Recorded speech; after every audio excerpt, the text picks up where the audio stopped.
This is part of a series of jazz guitar chord drills you can use as warm-ups and to improve your muscle memory. This lesson features 5-1 chord progressions in major keys. We're going to play shell voicings. Our one chord will be a major 6 chord. Before we get to the lesson, I'm going to very briefly let you know that I offer private guitar lessons online and have several guitar books and solo arrangements available. If you're interested, check out my website. The link's in the description. We're going to pair dominant 7 shell voicings with major 6 shell voicings.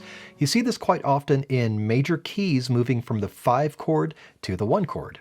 We're going to drill this pair first. We have a dominant 7 shell voicing with the root on the 6th string, moving to a major 6 shell voicing with the root on the 5th string. When we move back and forth, we're going to keep our roots in the same fret, just on different strings. So here's my root for our 5 chord in the progression, which will be a 7th chord, and the root for our 1 chord, which will be a major 6 chord. I have not included fingerings with these diagrams because shell voicing fingerings are flexible. I'm going to show you the fingerings I'm using. You can follow my fingerings or you can use your own. I like to play this dominant 7 shell voicing with fingers 2, 3, and 4. And I like to play the major 6 shell voicing with fingers 2, 1, and 1. So finger 1 is barring. I find this to be a pretty efficient fingering. There are no common fingers, but overall your fingers just don't have to move very much. We're going to drill this in 2 different ways, back and forth in the same area of the fretboard, and then we're going to move it along the fretboard. You can play back and forth wherever you like. I'm going to play at the 8th fret, which means the root for my 7th chord will be on a C, making it a C7. And then my root for the major 6 chord or the 6th chord is an F, so that'll be an F6. Now the first thing to do is simply play back and forth. No tempo, just do it slowly, practice your chord movement. Work on moving your fingers as efficiently as possible. Once you're comfortable doing that, it's time to fire up the metronome. Find a tempo you're comfortable with, and then play back and forth 2 times on each chord. And this is the drill, so just do it over and over again. And then when you feel ready, go ahead and increase your metronome speed. Now here I'm strumming because I'm holding a pick. If you like, if you're a hybrid picker, you could just pluck every note, pluck every string, and same if you're a fingerstyle player. Doesn't really matter. For this next drill, we're going to take that same idea, but we're going to move it along the fretboard. I'm going to start in the same place at the 8th fret. You can start anywhere, just start higher up the neck because we are going to work our way down.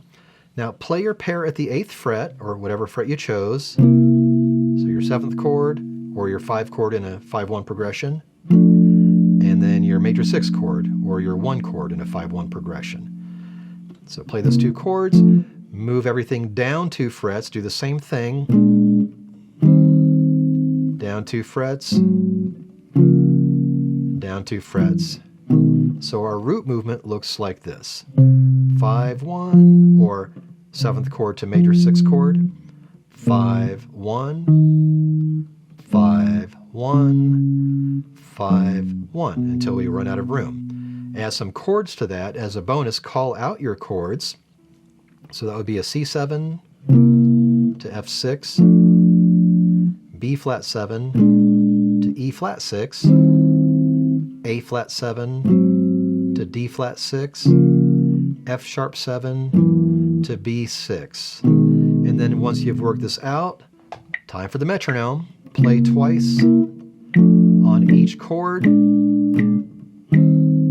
And as you get used to the exercise, increase your speed.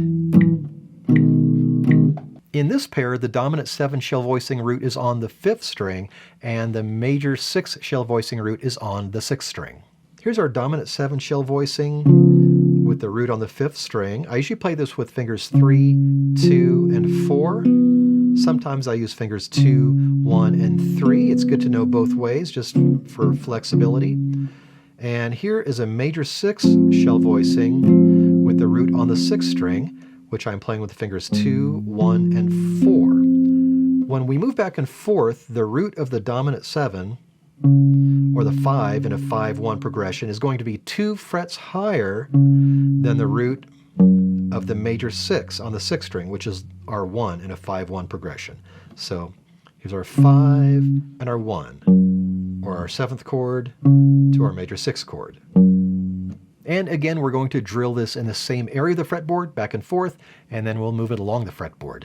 You can play back and forth wherever you like. If I play the root of my dominant 7 shell voicing at the 9th fret, I'll be playing an F sharp 7. And because of the way we're going to move our roots around, our root for the major 6th chord will be at the 7th fret on the 6th string. That's a B, so that'll be a B6. So first just practice switching your chords back and forth.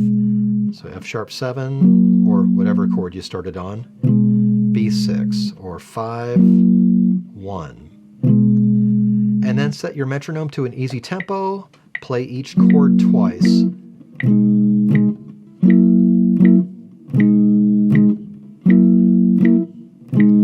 then when you get used to that, speed up your metronome. Once you're comfortable with that chord movement, it's time to move it along the fretboard. I'm going to start at the 9th fret again, but you can start this wherever you like. Again, with this exercise, I suggest starting somewhere higher up the neck because you are going to move your way down. Here's what the root movement is going to look like. That will be our 5 chord, or our dominant 7 chord, and our 1 chord, which will be a major 6 chord. Then 5, 1, 5, 1, so a little kind of a zigzag pattern. Add some chords to that, and as a bonus, call out your chords. It's a good way to get to know the fretboard. So F sharp 7, B6,